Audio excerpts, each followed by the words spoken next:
Bonjour à tous, bienvenue au festival du B2B. Les experts de l'agence se mobilisent pour accompagner les transformations et vos réflexions autour de la communication et du marketing B2B. 7 webinaires rythmés, 20 minutes plus 10 minutes de questions-réponses que je vous invite d'ores et déjà à nous poser à fur et à mesure dans le chat qui est sur votre droite.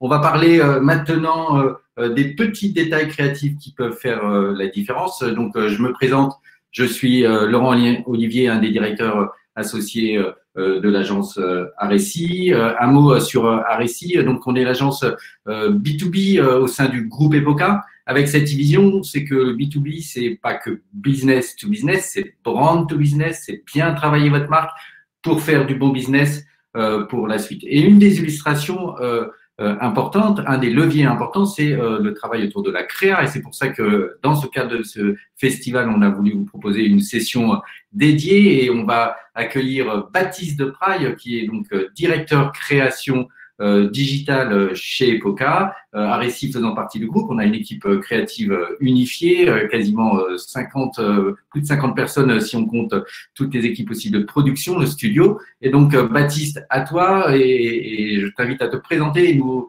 démontrer pourquoi la créa est au centre du B2B. Merci Laurent, merci. Merci d'abord de m'avoir invité. Même si c'est pas une mince affaire que de prendre la parole sur la créativité quand on est dans un festival de communication B2B, parce que à première vue, la créativité, c'est pas l'ingrédient majeur de la communication B2B. On a plutôt tendance à vouloir parler d'efficacité, de lead, de user journey, et on se dit que la communication B2B, c'est plutôt aseptisé, c'est plutôt lisse.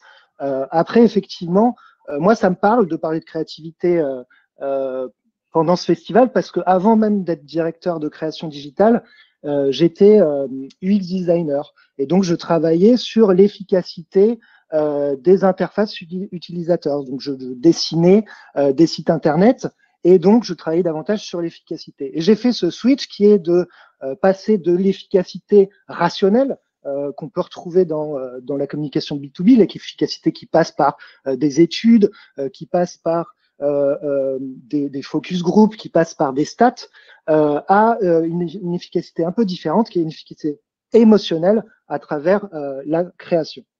Ici, ce qu'on va essayer de faire, justement, c'est voir quels sont les ingrédients de la création qui peuvent créer de l'efficacité. Parce que dans l'expérience utilisateur, la création en fait partie. C'est pas seulement les contenus, c'est pas seulement le contexte dans lequel se trouve l'utilisateur, c'est pas seulement la marque rationnelle, mais c'est aussi toutes les émotions qui peuvent passer à travers la créativité. Ici, ce qu'on va voir, donc, c'est 5 leviers qu'on peut tirer pour booster votre créativité et pour booster votre efficacité relationnelle avec vos clients. Alors, et on va... premier des détails, et on commence par celui-ci, c'est la typo, qui est effectivement parfois, on va dire, négligée. Et donc, premier détail créatif, choisir une typo qui a du caractère. Alors effectivement, la typo, avoir du caractère, parce que la typo, c'est la deuxième chose qu'on voit quand on voit une marque. La première chose qu'on va voir, c'est évidemment son logo. Tout le monde connaît les logos de très grandes marques, même tout le monde connaît le logo d'Epoca et celui d'Aressi, etc. Et en deuxième position, on va avoir la typographie. La typographie, c'est effectivement un des éléments qui donne le plus, qui fait partie de l'ADN de la marque et qui donne du caractère à la marque. Et jusqu'à il y a pas très longtemps, on avait tendance à plutôt se concentrer sur des typos en B2B qui sont des typos assez simples, bâtons, comme la Arial, comme la Helvetica. Sauf que aujourd'hui, on a la technologie, on a l'idée de proposer des typos différents pour sortir du lot, pour que l'ADN de d'autres marques soit un peu différente, et pour que quand on va parler à nos utilisateurs, il va nous reconnaître autrement pas que par la manière, le ton dont on lui parle, ou que par notre logo, mais aussi par notre typographie. Ici, on voit plusieurs exemples de typographie. On en a de plus en plus. Alors avant, en plus, on avait un problème en digital, c'est qu'on ne pouvait utiliser que des typos système. Maintenant, il y a plein de technologies qui nous permettent d'utiliser des typos beaucoup plus créatives, comme ce que vous voyez ici. Là, vous avez des typos Google qui nous permettent d'utiliser des typos à empattement. Et puis surtout, on voit que les secteurs ont commencé à penser un peu out of the box et à aller sur des typos avec plus de caractères, des typos plus boldés ou avec des empattements différents.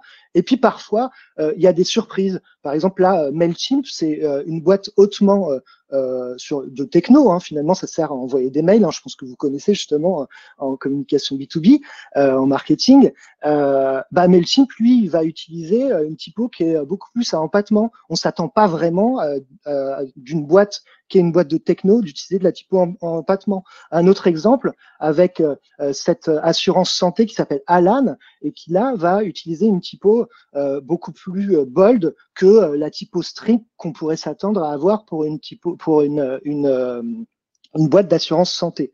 Et quand je parle de bold, justement, aujourd'hui, la grande tendance de la typo, et notamment sur le digital, c'est d'utiliser de plus en plus de bold. Alors du bold condensé, ici, hein, vous voyez hein, cette petite animation, du bold condensé ou du bold outline, et on crée maintenant des systèmes de variable font, donc des typos variables, où avec un seul fichier, on peut gérer toute une série de graisses d'une seule typo et avoir plus de moyens de communiquer et de mettre plus de créativité dans l'ADN de notre marque. Deuxième tendance, deuxième détail, les couleurs. Oui, parce que la couleur, ça sert évidemment à taper dans l'œil. Normalement, la règle en B2B, c'est de rester dans l'univers coloriel du secteur de la marque. Donc là, je vous montre deux couleurs, le bleu et le vert. Normalement, le bleu, c'est l'industrie et la technologie, et le vert, c'est l'environnement et la santé. Et quand on est industrie ou techno, on utilise le bleu, et quand on est environnement ou santé, on utilise le vert. Ou on utilise tout un tas de gris, parce que le gris est très utilisé aussi en B2B. Le problème, c'est que du coup, on est très flat, hein, on perd un peu en caractère, et puis tout le monde se confond. Sauf que aujourd'hui, il y a plein de marques qui ont commencé à retravailler leurs couleurs et à aller sur des couleurs beaucoup plus flashy. Alors là, c'est du packaging. Hein. Et depuis quelques années, on commence à se permettre effectivement de remettre de la couleur, peut-être de sortir un peu du carcan des habitudes des secteurs et de commencer à proposer un peu autre chose pour sortir du lot. Alors là, vous avez plein d'exemples hein, que je peux vous montrer.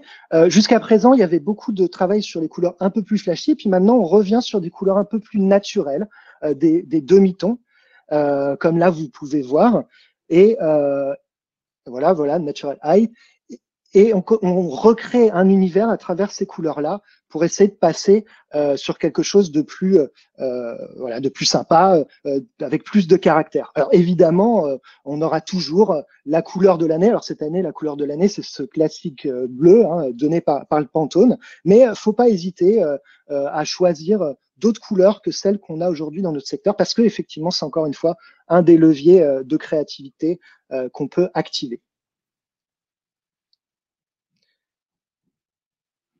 En digital, par exemple, là, vous le voyez, hein, on est beaucoup, alors qu'avant, c'était devenu un petit peu has-been, on travaille de plus en plus avec les dégradés de couleurs, parce que on peut techniquement le faire. Avant, on pouvait pas, c'était comme la typo, avant, on pouvait pas mettre des jolis typos, des typos de caractères, et maintenant, on peut faire du gradient, on peut faire de dégradés en CSS, donc on le fait de plus en plus. Troisième détail où on essaie de réinventer et de bousculer les habitudes, c'est les images, l'univers visuel associé à la marque. Ouais, alors là, bon, évidemment, je vais enfoncer une porte ouverte. La banque d'images, c'est quelque chose qu'on essaye de plus en plus d'éviter. Évidemment, la banque d'images, c'est rapide, c'est économique et c'est facile. On peut en faire plein de choses, mais quand même, il y a beaucoup de risques. Et le risque principal de la banque d'images, c'est de finalement utiliser la même image que le voisin, que le concurrent. Et on le sait, rien ne vaut de faire des shootings. Nous, en agence, on va tout le temps vous proposer de faire du shooting photo. Mais le shooting photo, ça prend du temps, ça coûte beaucoup d'argent. Et puis, à partir du moment où on a lancé un premier shooting photo une année, L'année d'après, on va se dire bon bah oui, il faut le refaire parce que faut mettre à jour les photos, etc. Donc c'est encore plus d'argent, etc.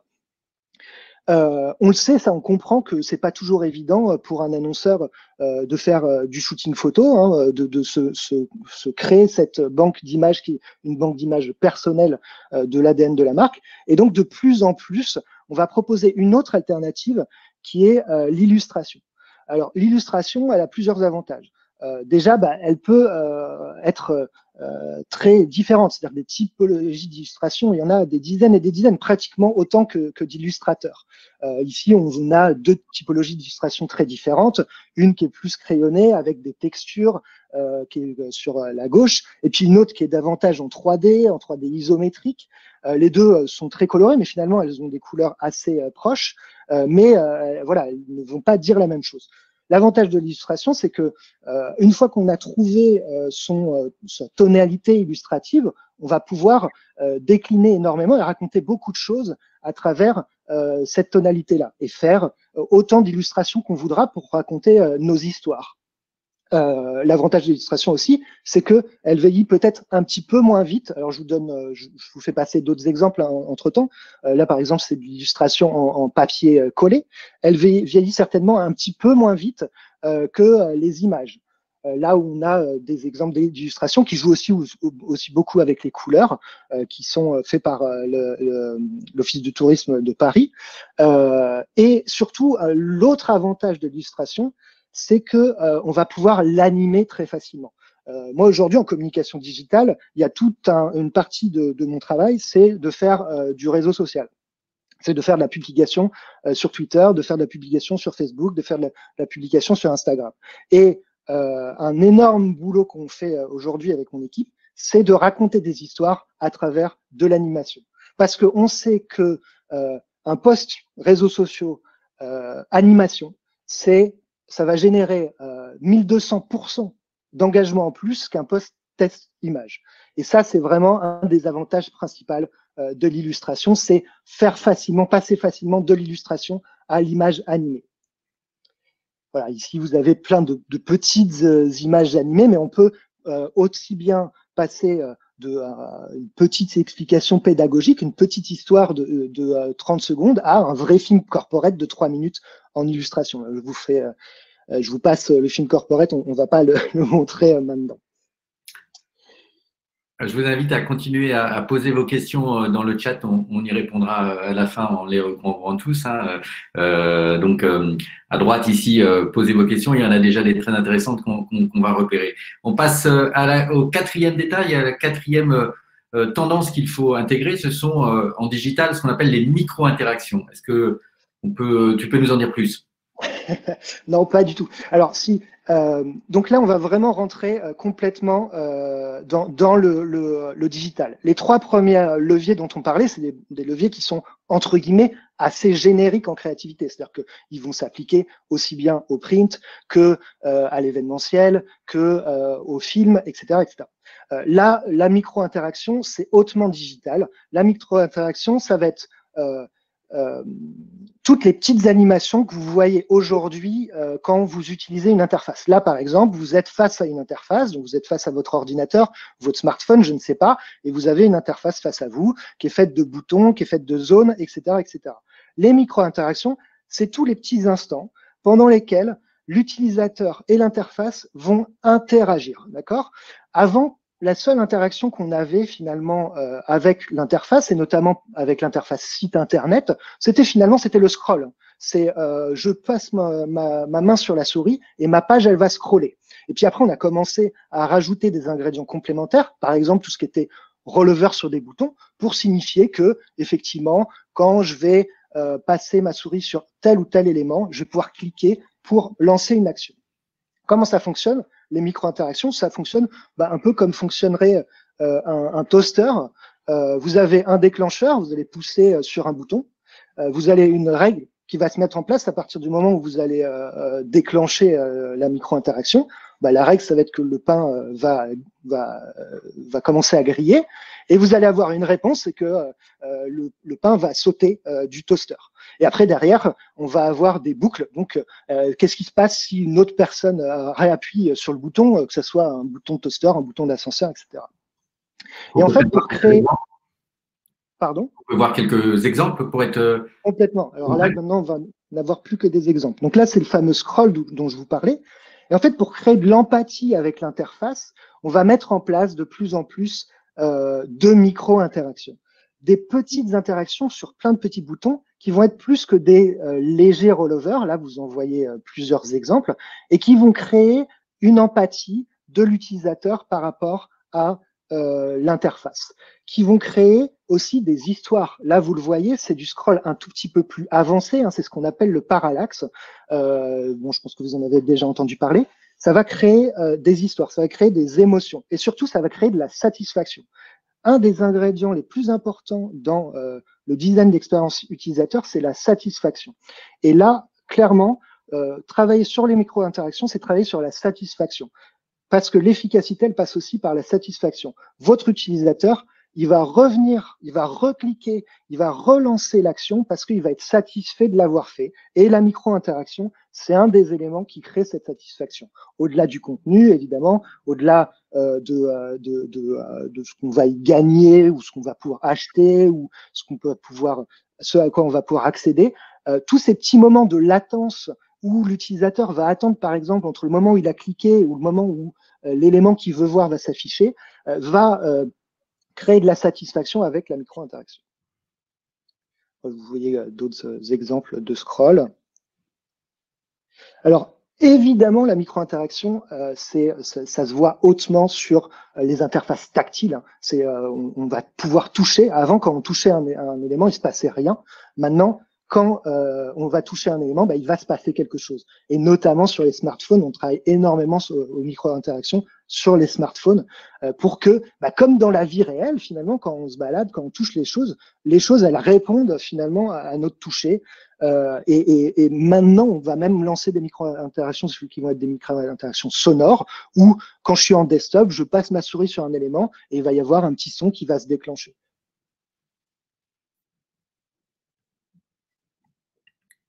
Merci pour tous ces exemples de micro-interactions. Je pense qu'effectivement, il faut les adopter. Cinquième détail avant de répondre à toutes les questions, ce qu'on appelle le Web Design 3.0. Est-ce que tu peux nous emmener vers cette tendance? Oui, alors, faut pas confondre le Web Design 3.0 avec un éventuel Web 3.0. Parce qu'on a beaucoup entendu parler il y a 10 ans maintenant du Web 2 qui était plutôt un mouvement pas philosophique mais presque qui était sur la relation que les gens ont au web, d'accord, qui est l'avènement des réseaux sociaux, l'avènement de user generating content, etc. Là, quand on parle de web design 3.0, c'est plutôt on parle d'interface. Et aujourd'hui, on a un constat quand même, c'est que le web design, tous les sites se ressemblent plus ou moins. Pourquoi? Parce que tous les sites sont plus ou moins basés sur la même technologie. C'est-à-dire qu'une énorme partie des sites internet qu'on va retrouver sur la toile, ça va être des sites qui vont être faits avec WordPress, des sites qui vont être faits avec Drupal, et tous ces sites-là, en fait, ils sont basés sur la même technologie, sur le même framework. Alors, bon, évidemment, c'est très schématique. S'il y avait quelqu'un de technique en face de moi, il serait pas très content de ce que je suis en train de dire, mais qui est le framework Bootstrap. Et Bootstrap, qu'est-ce que ça fait? En fait, là, vous voyez, hein, finalement, là, vous avez 3 sites. Hein, ces 3 sites qui se ressemblent vraiment beaucoup. Alors, il y a l'ADN de la marque dedans, hein, mais finalement, ils se ressemblent beaucoup. C'est des strates de contenu. Et autant avant, quand on était en Web 1, la vraie question, c'était de se dire, et je me rappelle de cette demande de mes clients avant, je veux que mon contenu il soit dans le premier écran et qu'il n'y ait pas de scroll, hein, que ça rentre dans un 800 par 600. Maintenant, on est plutôt en Web Design 2 où on est plus sur du scroll et où on va se dire, comme quand on fait une présentation PowerPoint, il y a une idée par écran et on va amener l'utilisateur à scroller. Sauf que là, on n'est pas très riche finalement en design et en interface. on n'est pas très riche en positionnement des éléments. Et quand on compare un site internet, là, ces 3 sites internet là, par exemple, par rapport à un magazine, par rapport à ce que produit l'agence aujourd'hui en édition, on se dit bah quand même il y a vachement de contraintes, c'est-à-dire qu'on est très linéaire, alors que sur un magazine on va pouvoir avoir des éléments qui sont sur le côté, des petites emphases, etc. Et le web design 3.0 c'est ça. En fait c'est sortir du cadre, c'est casser la grille, casser ce système de bootstrap, de strat, pour pouvoir raconter une histoire qui est un tout petit peu moins linéaire et donc du coup qui va créer un petit peu plus de valeur, qui va créer un peu plus d'émotion avec l'utilisateur. Là, vous avez des exemples, hein, vous le voyez, ça va marcher aussi bien sur des sites très corporate que sur même sur des boutiques en ligne. Alors évidemment, Amazon ne va pas se lancer demain dans ce type de design, mais une communication B2B pourrait tout à fait le faire. Ça va en plus de l'efficacité créer de l'empathie et créer de l'émotion pour la marque. Et donc créer du lead et avoir un bon positionnement pour votre marque. Voilà encore quelques exemples de ce qu'on appelle le design asymétrique. Le Web 3.0, c'est ça, c'est le asymmetric layout. C'est-à-dire on n'est plus seulement sur des colonnes, mais on est vraiment sur des éléments qui vont venir se positionner sur la page pour raconter une vraie histoire et pour être moins linéaire, pour créer des surprises au fil du scroll. Autre que les surprises de la micro-interaction qu'on vient de voir avant, autre que tout ce qu'on a pu voir sur les couleurs, sur les formes, sur les typos, etc. etc. Merci. On voit donc que ces petits détails finalement sont plutôt des détails stratégiques. Voilà, en B2B aussi. On te remercie. On va prendre maintenant une série de questions et je vais commencer par la question de Myriam Constantin qui est liée plutôt au début de ta présentation par rapport aux enjeux et aux choix typo, couleurs et qui nous dit nous avons tous globalement une charte, pouvons-nous passer outre pour être plus attractifs et plus percutants? Question de Myriam Constantin que je remercie. La question, c'est pas. En fait, c'est oui, effectivement, quand on a une charte, il faut respecter cette charte-là. Après, à chaque fois qu'on va communiquer, on va communiquer sur un élément spécifique. Donc, c'est-à-dire que on va potentiellement pouvoir soit respecter à 100% notre charte et se dire bon bah voilà, ma charte, elle existe depuis quelques années. Il faut peut-être que je la retravaille pour que elle soit plus différente de celle de mes concurrents, ou en tout cas qu'elle porte mieux mon ADN. Mais aussi, on peut se dire à un moment spécifique de communication qu'on peut rajouter pour un élément spécial. Par exemple, là, on est au festival B2B de Arrécy. On a créé une charte spécifique pour ce festival B2B. Et on a utilisé tous les ingrédients dont je viens de vous parler pour ce festival B2B. Pour autant, on reste dans l'univers d'Arrécy, on a conservé notre rouge, on a conservé une typo assez proche d'Arrécy, etc., etc. Et donc, du coup, on va pouvoir mettre ces ingrédients, ces nouveaux ingrédients, en se disant que c'est ponctuel et que peut-être que demain, effectivement, ça va venir s'ajouter à notre charte si notre charte mérite d'être modifiée. Une question technique sur les outils utilisés, notamment pour le motion design. Alors, c'est une question d'Emeline Ferla. L'outil utilisé principalement, en tout cas nous à l'agence pour le motion design, c'est After Effects. Donc, comment ça se passe? La méthode de travail, c'est qu'on fait des storyboards qu'on va proposer à nos clients. Alors, le storyboard, souvent, on les fait avec Illustrator, parce que comme c'est de l'illustration, on va passer par Illustrator. Puis, c'est plus facile d'animer du vectoriel. Je rentre dans la technique que d'animer du pixel de Photoshop. Et donc, à partir du moment où on va créer notre storyboard, qui est la même chose qu'un storyboard de film, voilà, de film classique, de film image réelle, on va valider un storyboard dans lequel on va donner des éléments d'animation dedans. Puis derrière, on va passer par After Effects pour faire de l'animation. Ça, c'est une des manières de faire. On peut aussi directement le développer en HTML. Alors, il y a soit on fait l'animation After Effects et puis il y a des plugins qui permettent de passer en SVG animé ou en HTML animé. Soit on va être un cadre du dev, qui n'est pas mon cas. Et là, directement, on va pouvoir développer en HTML des animations. J'ai des questions aussi concernant les micro-interactions qui semblent avoir intéressé. Fabienne Lescouret nous pose une question notamment sur leur poids et l'incidence certainement par rapport au chargement. Donc, est-ce que ces micro-interactions ne surchargent pas le poids du site et donc le chargement? On sait aussi que c'est important pour Google, donc c'est une question vraiment importante de Fabienne. Ouais, c'est vraiment une très très bonne question. Aujourd'hui, la tendance, alors déjà de toute façon, on le sait, hein, pour le référencement, avoir une page qui se charge vite. Enfin, déjà pour l'impression des utilisateurs, avoir une page qui se charge vite, évidemment, c'est très très très très important. Et puis après pour le référencement aussi, parce que Google il calcule le poids de ta page et puis il va dire bah non c'est trop lourd, t'es mal référencé. Au-delà du contenu qu'il y a dessus, au-delà des balises HTML qui sont bien faites ou pas. Et en fait, ces micro-interactions, pourquoi on les faisait pas avant? Parce qu'avant, c'était quasiment du GIF, c'est de l'image par image. Et donc, du coup, c'était très, très lourd. Le truc, c'est qu'aujourd'hui, la technologie, elle nous permet de les mettre en place pour un coût en poids vraiment très light. Parce que maintenant, c'est plus que du code. C'est-à-dire qu'on passe par du vectoriel et donc, du coup, du SVG. Et donc, finalement, c'est plus des lignes de code et plus des images qu'on va avoir dans un dossier et qu'on va charger pour les animer sur la page. Donc du coup, oui. Alors si on en met trop, faut pas de toute façon chercher à en mettre partout. Hein. L'objectif c'est pas que votre site internet ou votre application ça soit un sapin de Noël.